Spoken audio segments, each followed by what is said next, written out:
Šią savaitę Delfi portalo skaitytojų sprendimų stilingiausia Lietuvos politikė tapo Seimo pirmininkė Irena Degutienė, kurią mes šiandieną ir pakalbinsime. Tenka pastebėti, kad mėgstate ir papuošalus. Tai kokie yra mėgstamiausi jūsų papuošalai? Ir ar jų daug turite? Na, iš tikrųjų, turbūt labiausiai mėgstu ir daugiau būtent žaidžiu savo aprangoje naudodama papuošalus, tai yra aksesuarus.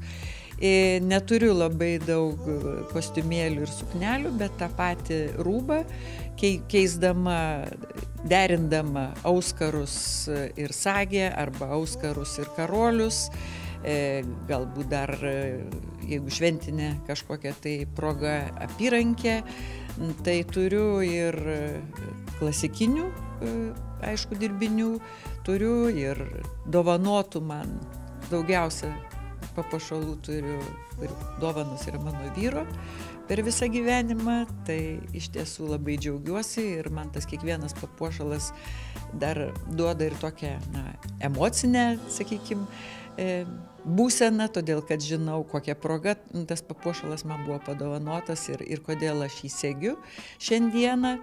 Na, turiu ir dovanotų vėlgi vyro daiktų arba vaikų jau dabar papuošalų, kai kurių žinomų autorių.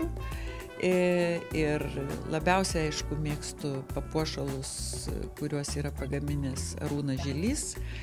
Ir jie yra ir subtilūs, ir neiššaukiantis, ir lygtai kuklus, bet kartu man jie tinka. Kokia yra moters geros nuotaikos paslaptis?